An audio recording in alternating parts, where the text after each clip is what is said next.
Imagine having access to a tribe of mentors, experts in the biggest questions in tech. This is Making Revenue Tick.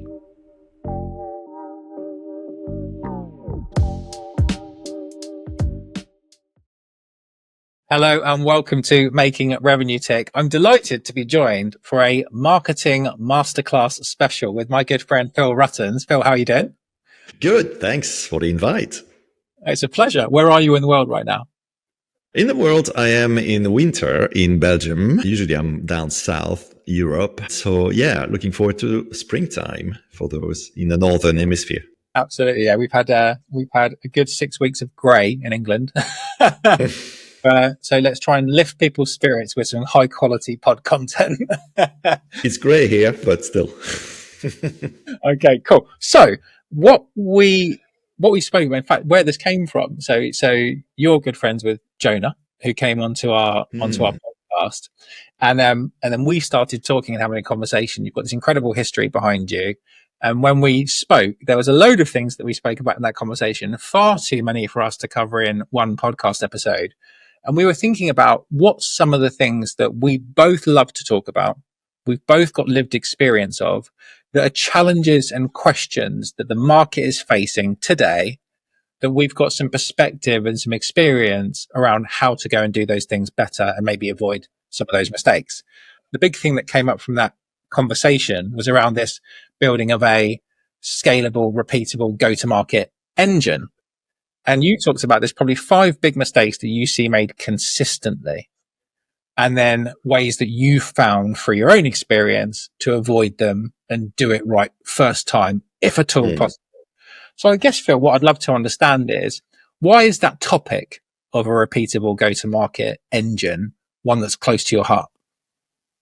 Yeah, you could say repeatable or predictable. I've been in B2B marketing for 30 years, indeed. And the last 5-10 years, I've been working more with e-commerce and SaaS, and Series B currently. So most of the audience is hopefully gonna find some learnings and tips from this session. So what I found, having gone through the wheels and the motions and going around the block and facing a few walls, is that it is essential both for growth and profitability, or GTM efficiency, to have cross teams alignment within the RevOps. And now we're talking about GTM ops. And of course, we're talking about AI ops, agent ops, even, to accelerate the pipeline, to make it indeed scalable, predictable, to make it more efficient. And that we're talking about time and cost, especially. And often I've seen in other companies I've worked for, smaller and bigger ones, that the go-to-market, the strategy is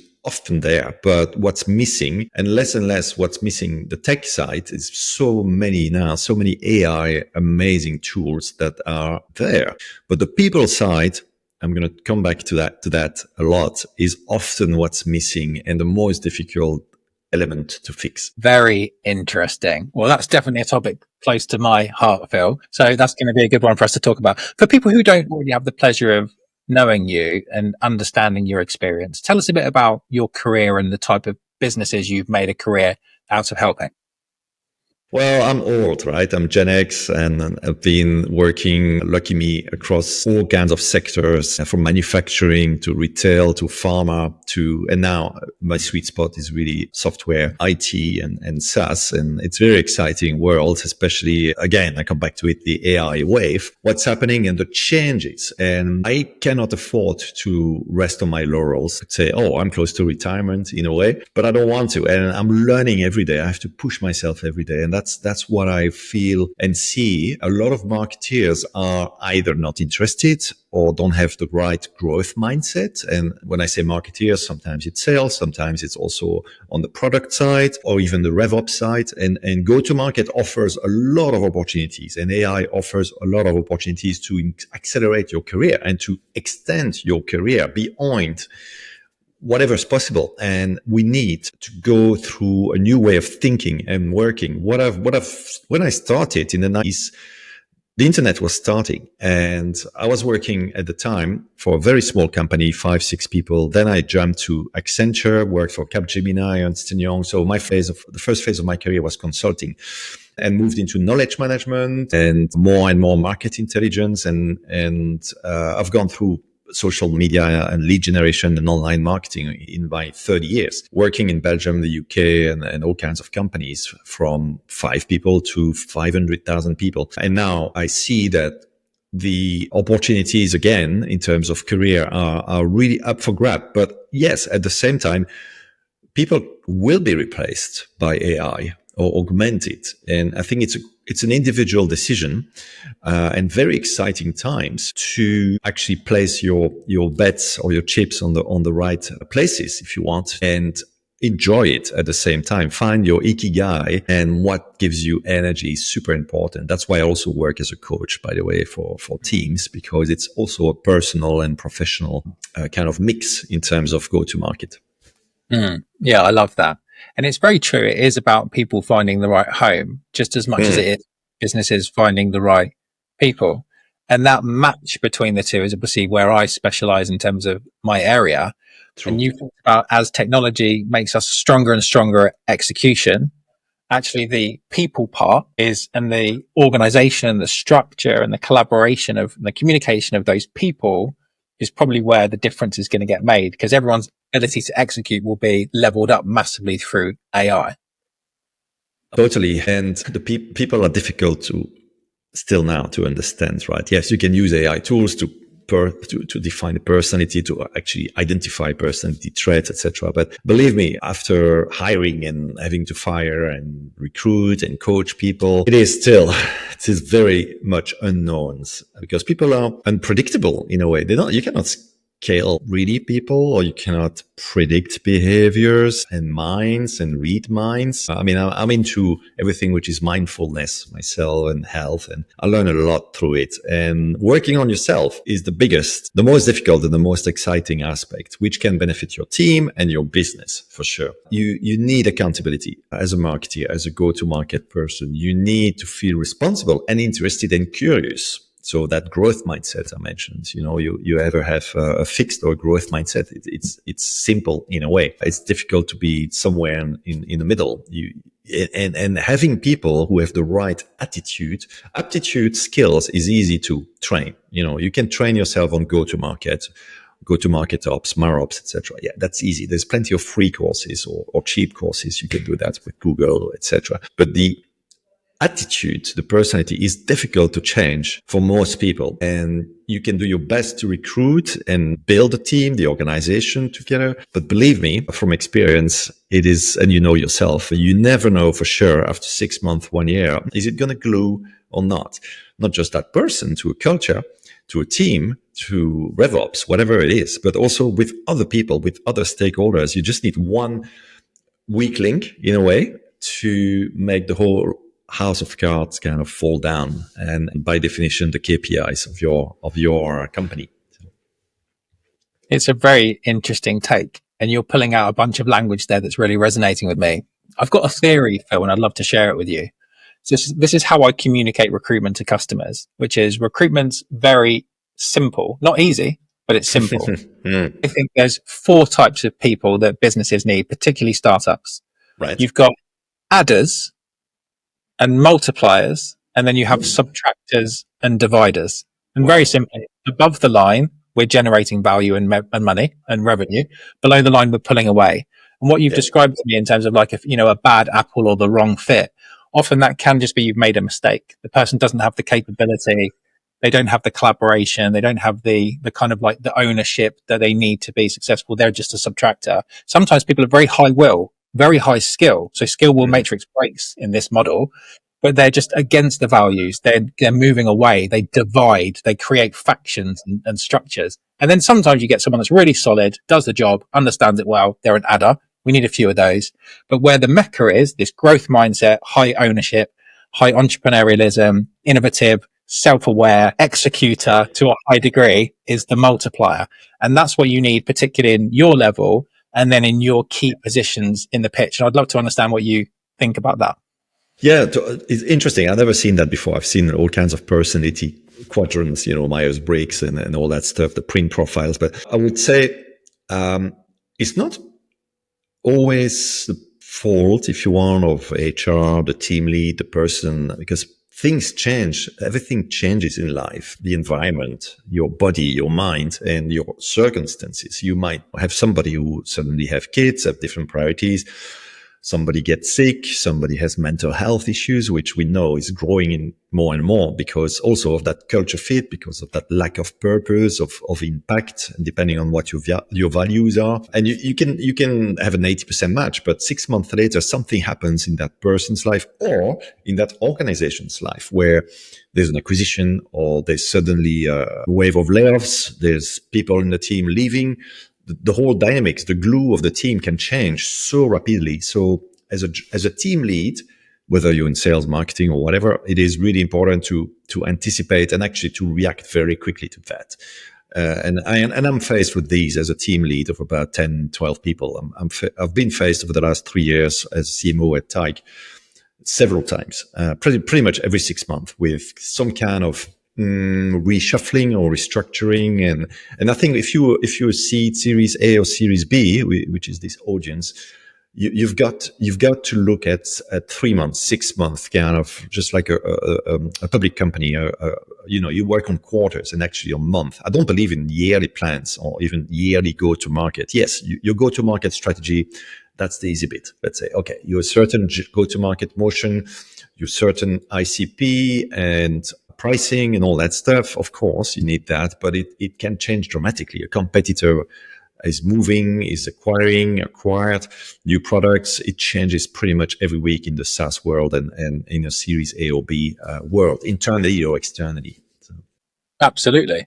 And I guess it's why you need a repeatable system in place, because the more things you can be in control of, there are so many uncontrollables and things out of your locus of control, market forces, people changes. The more you've got your own house in order in terms of what everyone's focused on, the roles, then it makes it more important. So when you talk about structure and when you talk about creating the right go-to-market engine, what does that mean to you?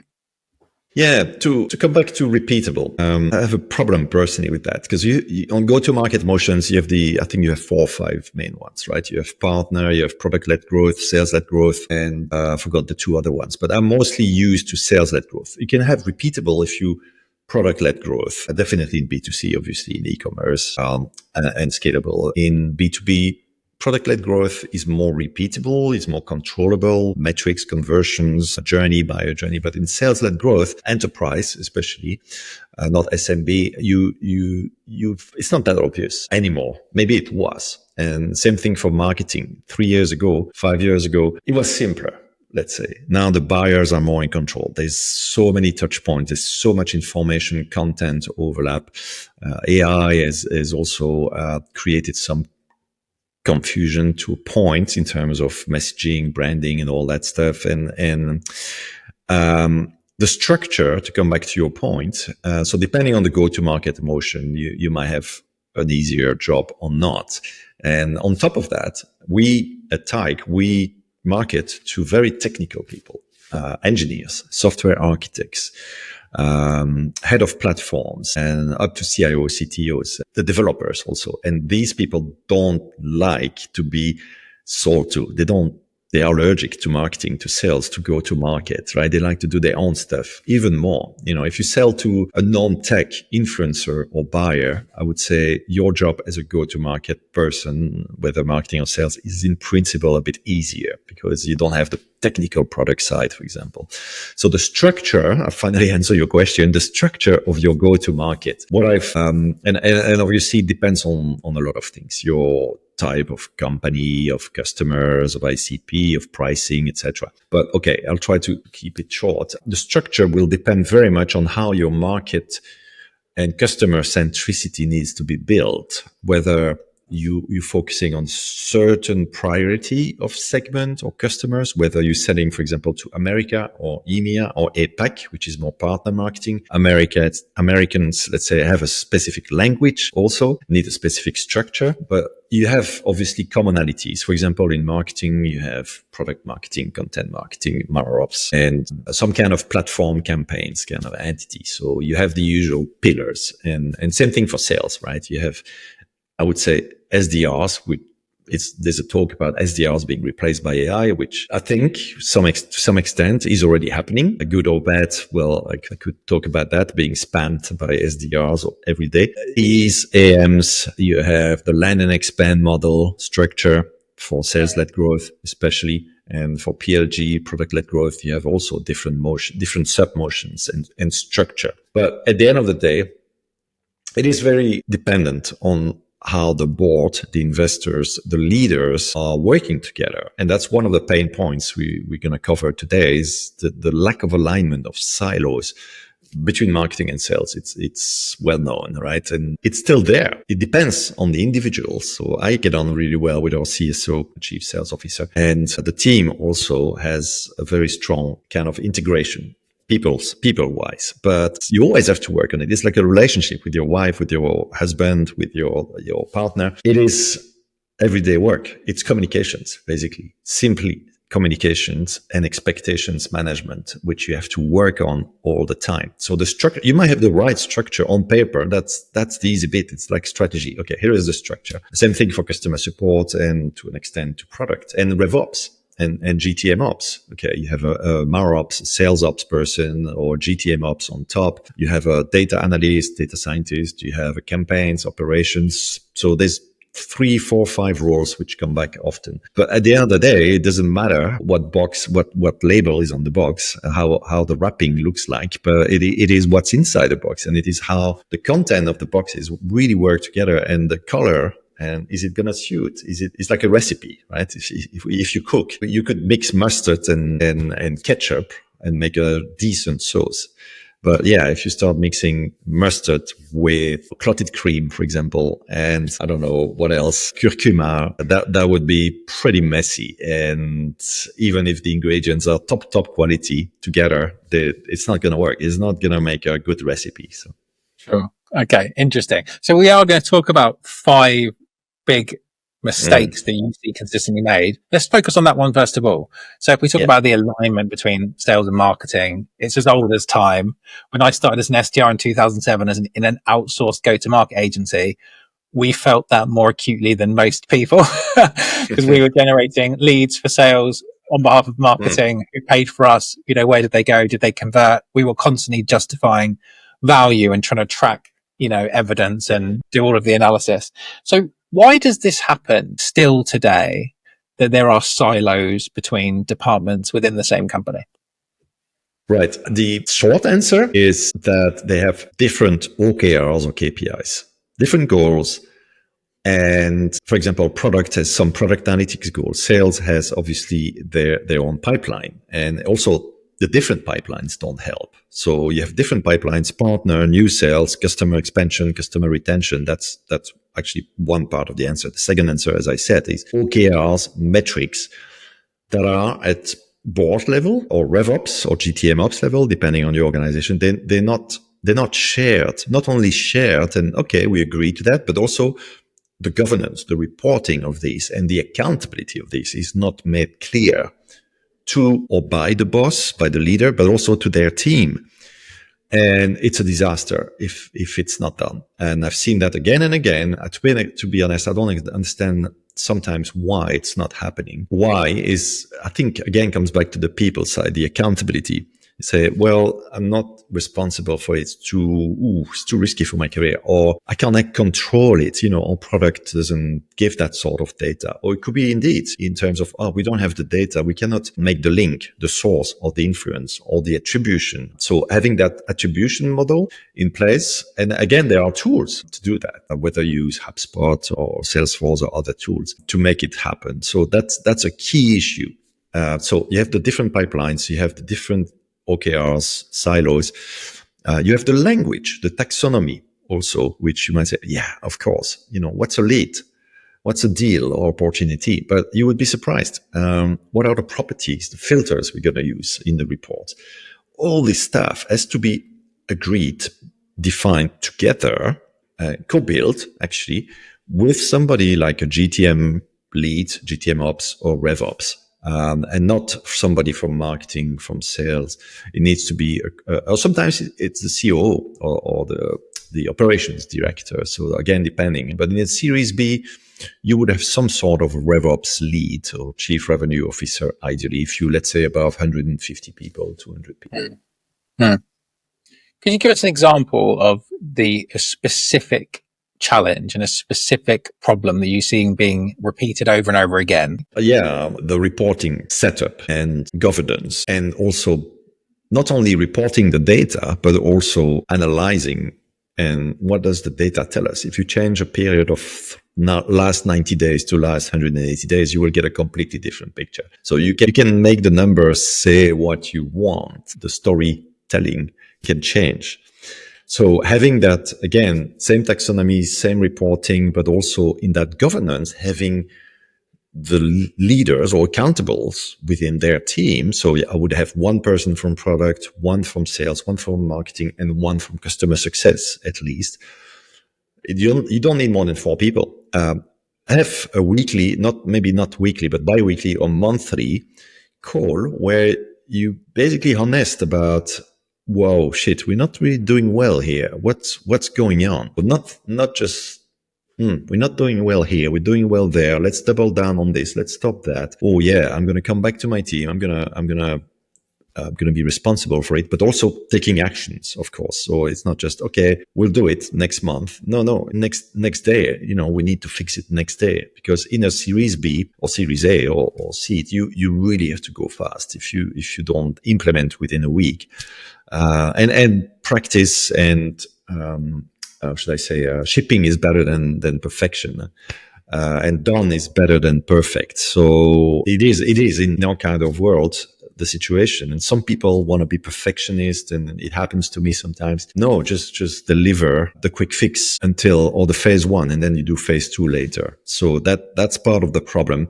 Not having also the right dashboards. When I say right, it includes the data, the tools, the setup of the dashboards, and obviously the process of reporting, not only between these 4 people, if you want, but also their team, because they have to organize their team, and their team has to understand, this is our North Star metric, whether it's for example, for my team, it's number of deals created or qualified, depending on your definition.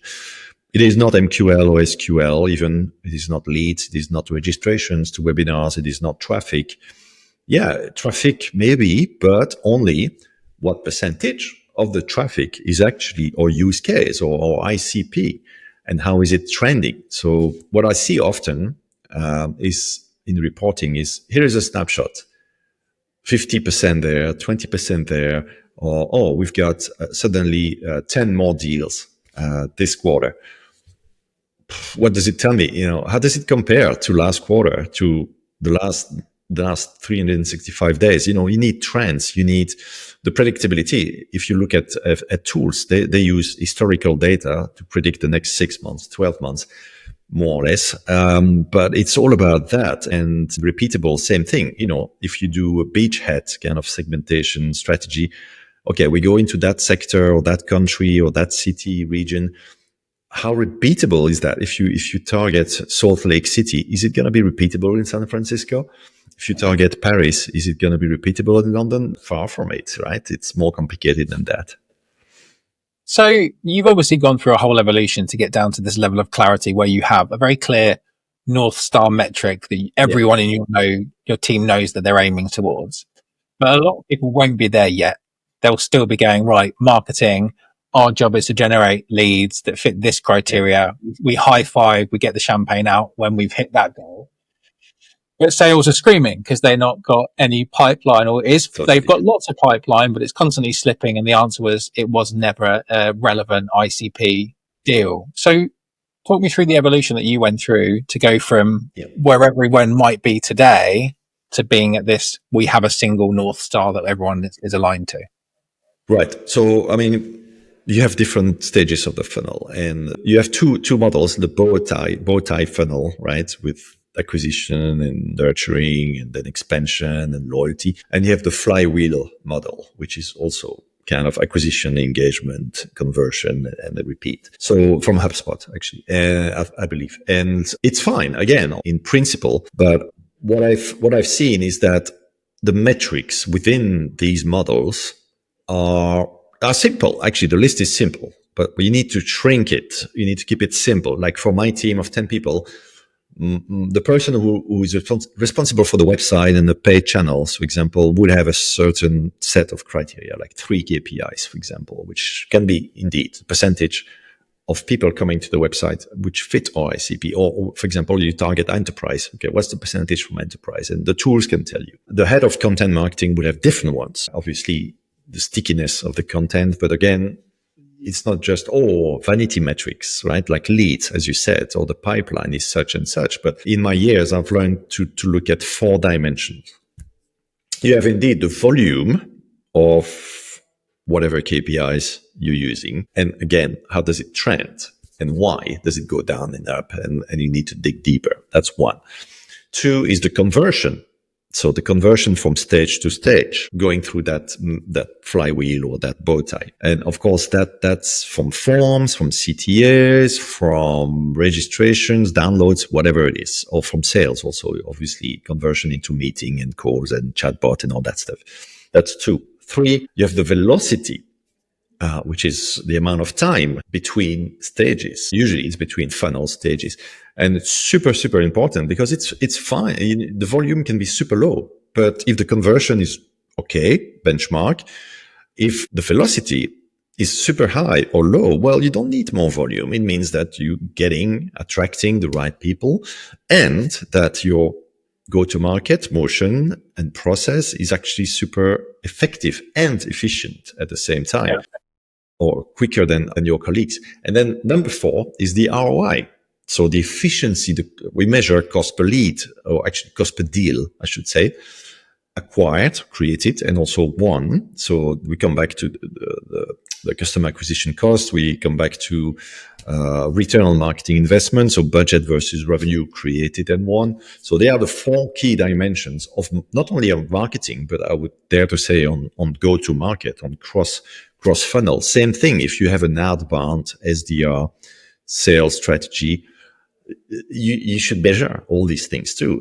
How long does it take if you do an outbound motion or pipeline versus an inbound marketing, as we call it in our world, versus all-bound, which is the new kind of ABM integrated inbound, outbound kind of go-to-market, which obviously is pumped by AI, also lead scoring and predictable segmentation on terms of accounts, etc. So there's a lot that can be done now with these tools. So let's say that I was a founder, or we've got a founder listening who's Series A, looking to graduate to Series B. Yeah. They've got some dysfunction in the way that their teams are siloed. What would be a couple of things that they could do right away, or maybe just questions they could ask right away to help them to move closer? Right. I wish I had the 2 magic levers, if you want, but usually, and again, I'll come back to the people. So do you have the right people who can bring you from Series A to B or B to C, for example? If you sell to enterprise, we sell to enterprise and mid-size. So you need a mix of experts who know that market, who come from that market, who have done it before. And if not, that they are learning and have that capacity, that personality, attitude to basically learn very fast and get the experts in their team, right? I still don't know everything after 30 years, obviously. And my job as a leader is to recruit people who are better than me at what needs to be done. The KPIs obviously have to be aligned, not only at team level and cross team, but also with the board level, because the board, the investors might have a different from year to year, especially, it could be, okay, we want you, their company, their leadership to grow 20% and then 25% next year. But this year might be, keep it there. But now the core North metric for us is how can you reduce your cost per deal or cost of acquisition by 25%? Or how can you accelerate your pipeline in that type of segment? So the first answer to your question is making sure that your leaders are capable, have proven this within, outside the company before, that capacity to glue the team to work in that metrics reporting optimization kind of loop very quickly with their team, but also with the other stakeholders. So marketing, sales, customer success, and product usually. Another part of the answer would also kind of be related to it, but having that really common language, shared accountability, OKRs obviously is part of that, is really critical for a CEO or founder to implement, not only to, okay, guys, that's on paper, okay, this is what it looks like, but to actually actively sponsor it, to be present in the meetings, to enforce or reinforce that kind of discipline. And you have to be present. You have to actually sometimes bang on the table and sometimes to use the carrot and the stick if you want. And that could involve changing the commission system, the incentives indeed for the different people. And some people want more money. Some people want a promotion. Yes, possible, but we need certain KPIs to be met for that so that the board is happy about it.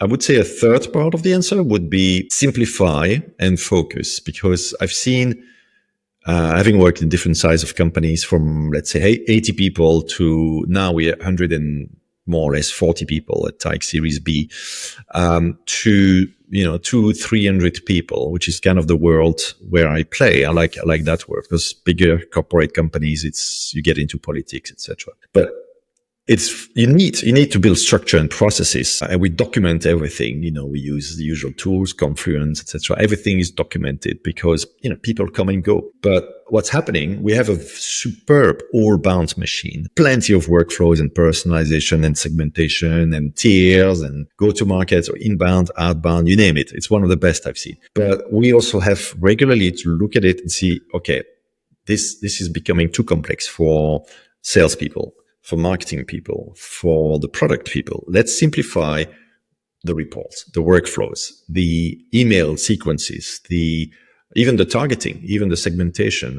Let's just focus on these 50 accounts, for example, or let's focus on that product or that product market fit. So the people, again, the KPIs, language, reporting, and thirdly, that simplification and focus, which is constant, really, but should be done on a regular basis with your core team.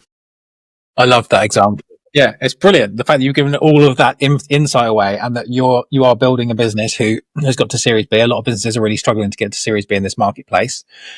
You're scaling, and I know that you're fractionally in the business today. Yes, so indeed. Be able to do that without being 80-hour weeks, which I think a lot of people are pulling to try and make that jump up to Series C happen, just says that you've got a lot of this stuff right.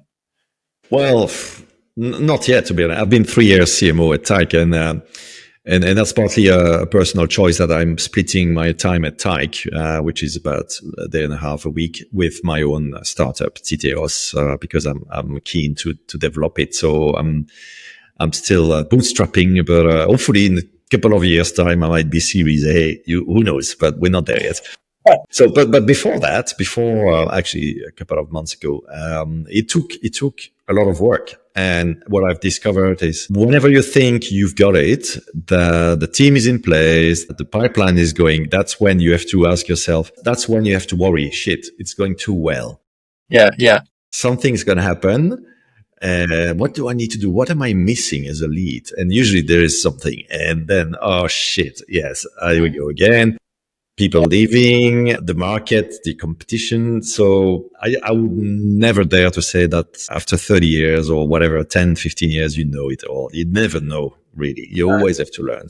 Yeah, well, the second you think you've got a fixed mindset, and one of those fixed mindsets gives us two of the problems, which I think we're going to talk about next, which is, one is there's a lack of data-driven decisions. So people rely a lot on assumption and gut feel. And I did a brilliant podcast with a guy called Joseph Jenkins over in America, and he talked the assumptions that get you there are the same ones that can get you stuck, because you imagine this world to be a certain way, you get everyone bought into that thing based on a bunch of assumptions. That comes true, and then if you stop asking those really reflective questions, then you get stuck. So if we talk about the mistake that people aren't using data to drive decisions, and it is a bit on gut feel and what's worked before, talk to us about why that's happening inside businesses. Indeed. And first of all, I'm a big fan of Jason and Saster and all these guys. I follow them on LinkedIn because it's very interesting. And I'm a data and analytical CMO. And sometimes some of my team hate me for that because you have a lot of marketers who like brand and creativity and kind of the sexy stuff of marketing. And that's okay to a point, but you need to drive revenue. So that's why I became a revenue marketer. And that's where I want to work and become a CRO at some point. So data driven, my point of view is 70% of your decisions and actions needs to be based on data. And 30% will always be qualitative, insights, anecdotal, etc. And I've had lots of debates with my colleagues about that. Some people being more on the opinion side and some on the data. Everybody has opinions. I have opinions too, but I'm personally very allergic to anyone coming to me with, well, we think we should have that on the website or we should restructure that way. My first question is, what's your rationale? What's your business? What's your data rationale? What data proves that? What kind of insights? Obviously from customers. And if you have an NPS or any kind of survey you don't need a huge amount of data. Yes, you have statistical representation. And I've got a data scientist based in Kiev. She's like a PhD level and she always challenges me and the data is not good enough, not enough samples and that's frustrating, but you're never going to have 100% data. So data driven decision making means you not only have that principle of at least 50% of my decision should have some kind of data, minimum amount of data, but also you have data, information, knowledge, and wisdom, right? The usual. Nothing's changed in the 90s since I started working. It's all the same. Even AI, nothing's changed. It was just different tools at the time. So data means, okay, to get to the level of information, you need to cluster this data. You need to do correlations. You need to do grouping, cohorts, whatever analysis you do, like this snapshot, but also the trends I mentioned. Go back. Sometimes you can go forward if you have the right tools and data, but also look at the level above of information going to knowledge and to insights. Again, looking at the context, looking at the non-data aspect. And okay, what does it mean actually? If you combine this type of, for example, we record demos and discovery calls, and we use AI, LLM to pinpoint the keywords and the trends that are in the notes.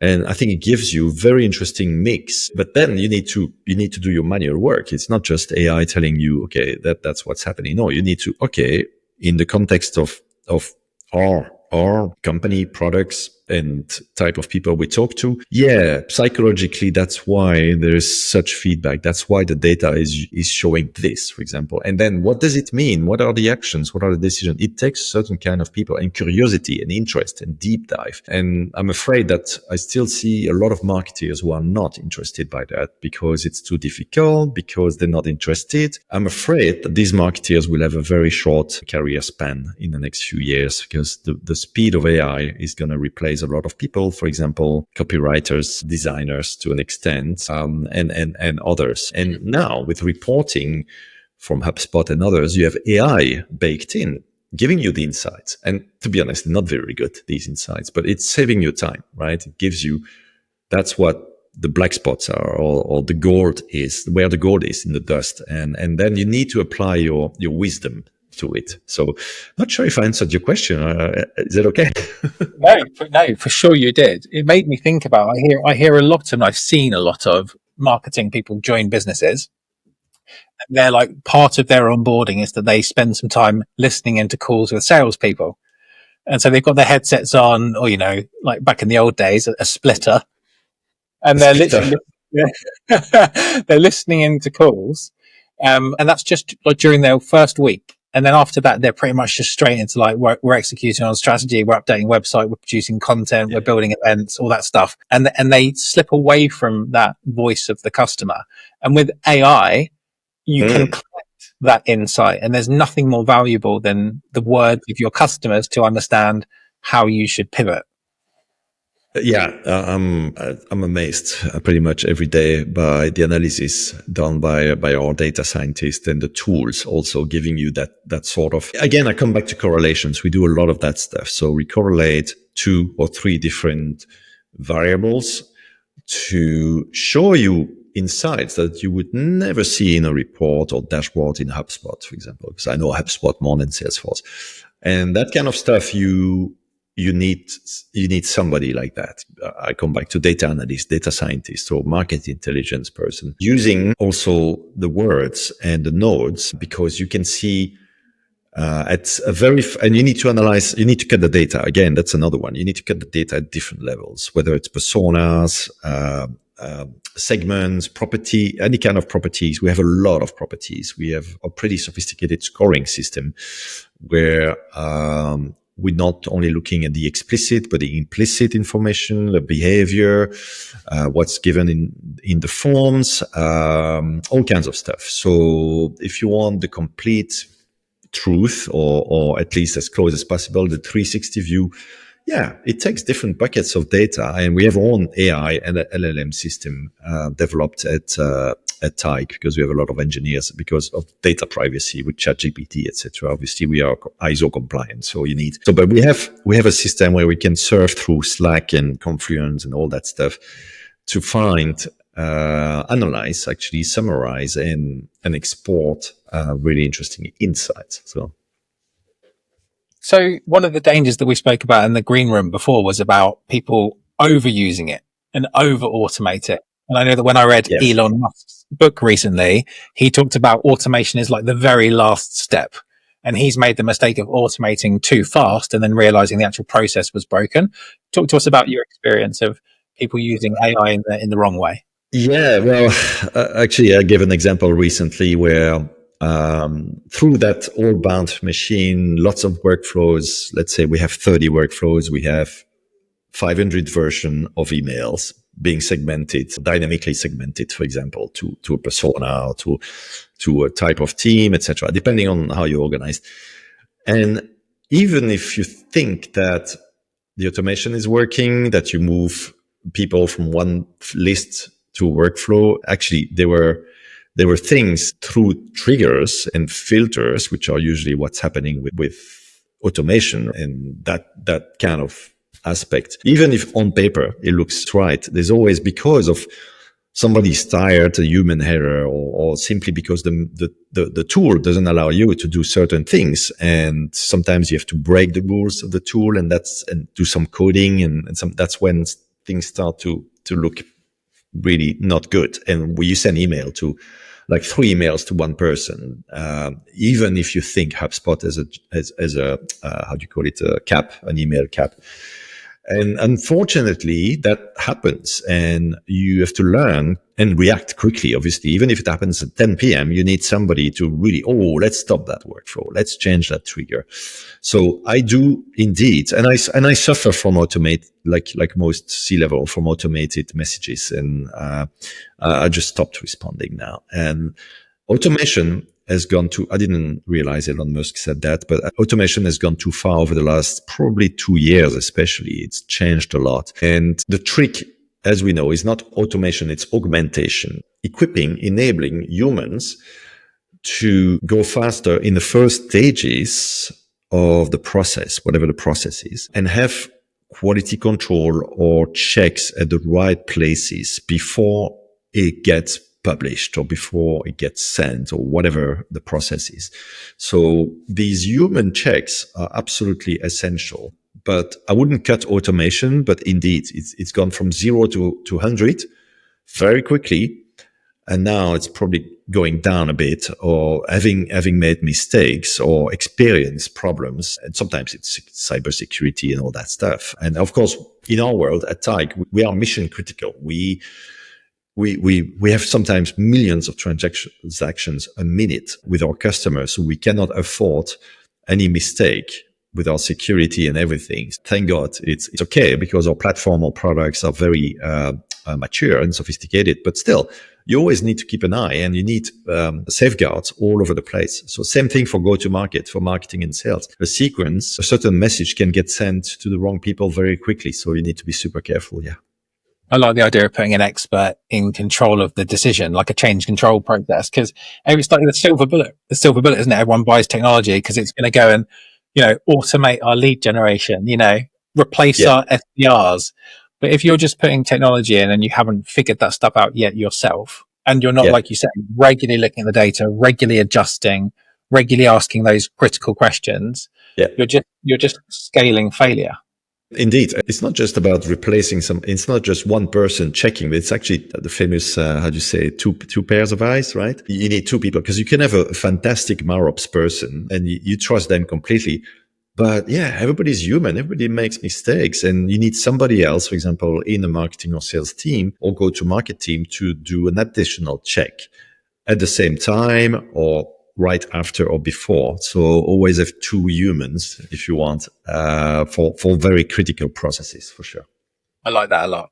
So we've already talked about poor alignment between sales, marketing, customer success, RevOps. We've talked about a lack of data-driven decision-making, a lack of clear KPIs and North Star metrics. And we've talked about the integration of AI.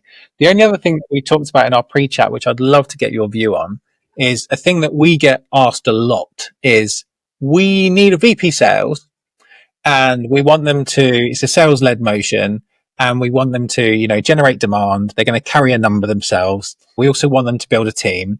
And, if they can manage marketing, that would be great. Like this unicorn hire who suddenly is going to fix everything inside your business and deliver a revenue number in year one.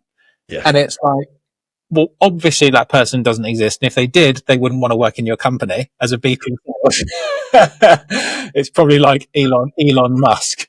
So why do you think that still today people over-index on this kind of like unicorn savior to come and fix everything? Yeah, and I read a lot from Jason Lemkins, who talks a lot about that, right? What is the right time to hire a VP sales or VP marketing, etc.? And is there a right time? You never know for sure, right? And once you start getting certain results, sales, it's knowing from your peers, I guess, or from adjacent markets, what is the ceiling or the floor where you need an additional team member, whether it's a senior AE or VP. But in my experience, yes, you need sometimes VP or C-level superstars, let's call it that way, or rock stars. But expecting that person to do everything, no, that's wrong. I mean, that person has to, again, have experience in your target market, in your or target stage, let's say Series C, let's say, or Series B. But it's not a necessary condition, let's say. It's more about, again, the mix of skills and attitudes. Because in a way, when I started working in SaaS, I came from other types of sectors. I came from also Accenture. But the different experiences that you have, the maturity, and I'm still working on my maturity, but it's important to have a mix of experiences also, and not pigeonhole or not put somebody in a box, because that person might be the best skilled, talented at driving, let's say, ARR or driving deal efficiency, but could be a nightmare to work with, or could be, as you said, a divider, or could be terrible at people management, or there's always gaps, right? For example, I'm not great at budget and admin, and a superstar knows what he or she can do or cannot do, and delegating and outsourcing, it is critical. Nobody can do this. I don't believe in superstars. Very rare, as you say, the Elon Musk types, but you can argue if he's a superstar. He is in a way, but yeah. He's definitely the visionary. But he's a visionary, yeah. I agree with everything you said. But for me, the multipliers is the attitude piece, because a lot of people over-index on someone from industry. So one of the mistakes that we see being made consistently is you are a challenger brand who's trying to disrupt a market, and the fail-safe option that is particularly investors and some board members think is the safe bet is hire someone from a big competitor that you're trying to displace. Right. And it's Yeah. like, well, obviously that person's going to know how it's always been done. And so if Yeah. you're trying to disruptively better, taking someone who's come from such a high level of resource and such a different stage, they're so far beyond, won't Yeah. necessarily make your Series A startup become a Series C and an IPO. Yeah, that's a good point. There are examples where such an influencer or credible VP is hired to go to the next stage of funding or to go for an exit, for a sale, or to impress certain board or chairman, or simply because they have a good network, right? Let's face it, a VP sales with a strong network in enterprise. Yeah, of course. You buy people also because of their network. So there are situations like that where indeed it makes sense to keep a C or hire a VP or C level to go to the next stage because it's faster and you're willing to take the risk of lack of integration, of gluing, whatever it is. Now, I forgot to say, in my example, I'm not the best CMOs around. I know that, and I don't claim to be. But one reason I've been hired and I'm still in my job, because the tenure of CMOs in sales is, I think it's about 3 years, right?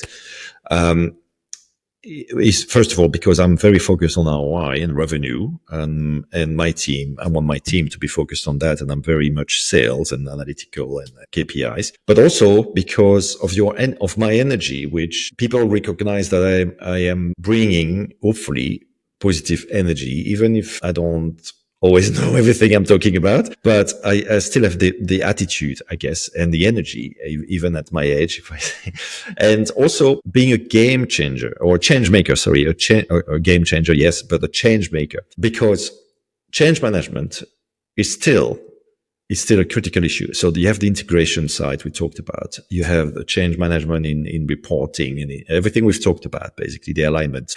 It is about making changes fast, practically, and sustainably. So any VP, any C-level, I think will have a decent career, even if they're not the best at what they do, if they are a real change maker, focus on stakeholder management, on people integration and facilitation. I think that's an amazing skill and experience, maturity to have. So.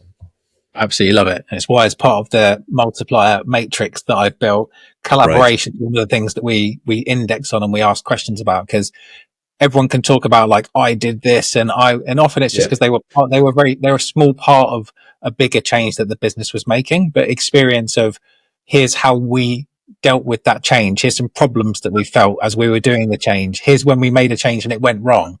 That insight tells you everything. It is that. And also I would add to it I'm more of a coach than a team lead now.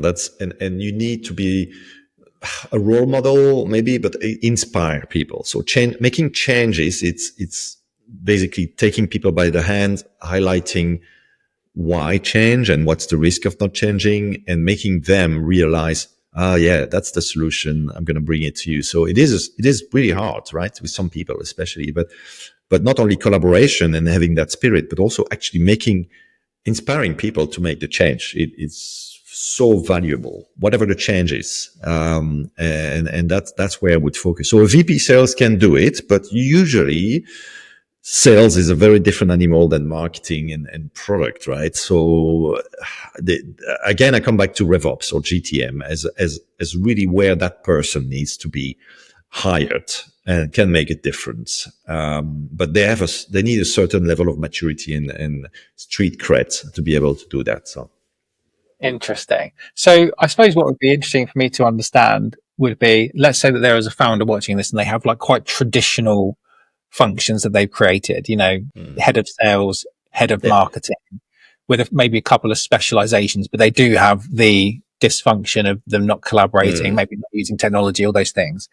When you're talking about building this like GTM unit and having like kind of RevOps, GTM ops as part of that, what's that function that you believe? And I know it will be it will depend on the business and the motion, but what are how would you structure a go-to-market team to be positioned in a way that's going to make a lot of the other things that we've talked about not become problems?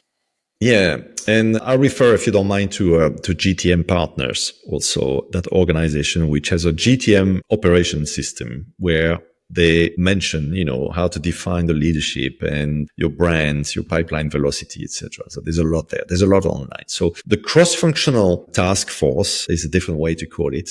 We call it, for example, DMO, Demand Management Office, or GTM unit. It's basically usually a small dedicated team reporting to the CEO, ideally, with a marketing responsible, quite senior.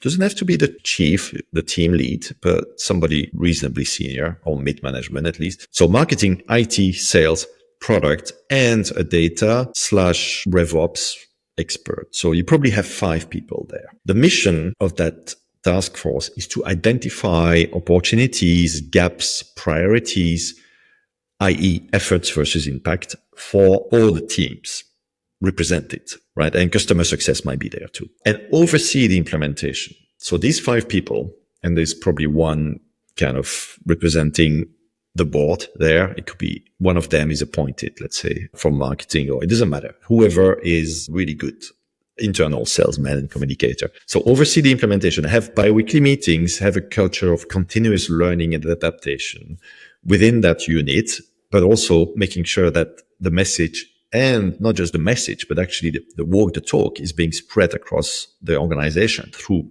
town halls, through communications, Slack, whatever your company is using.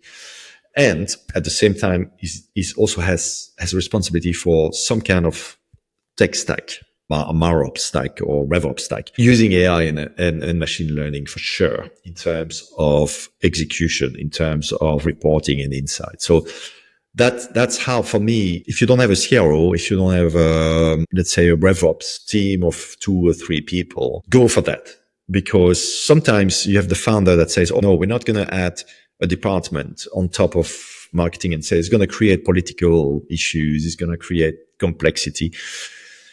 I would argue that it's actually going to reduce complexity and silos, obviously, and increase efficiency. So it is not a different or another bubble in the org chart. It is kind of a floating unit, like a SWAT team in a way, but with a clear remit and very practical, very focused on the key OKRs and very specific mission, whether it's go to market and don't try to do too much. So keep it simple. So it could be, how can we asking the question? So you always, with the data, I forgot to say, you always start with the questions. What kind of question do we want to solve or answer?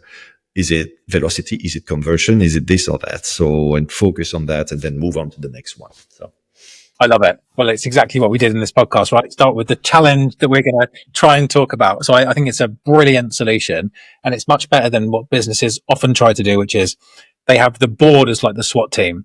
And so they're getting monthly reporting, which is all these versions of what people are wanting to tell them that month based on the data that they want to go and pull. And then the board use it as a SWOT exercise to try and fix the problem.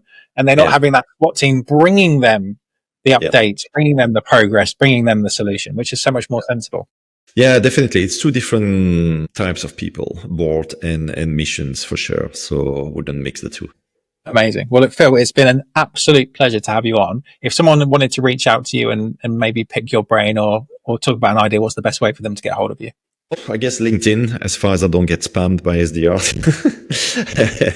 LinkedIn.com/in/Ruttens, or you can check my startup Titeos, TITEOS.com too, if you're interested by health and energy.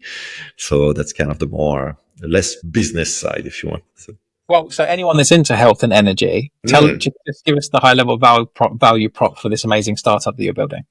Sure. Well, it's to help business people, founders, entrepreneurs, basically to regain their energy and their health. And I look at 5 pillars: movement, nutrition, mind, sleep, and lifestyle. And it's all basically a program or subscription even, which we'll launch in June, about integrating simple habits into your lifestyle. And that is what it is. And using AI, by the way, and combination of human and tech tools.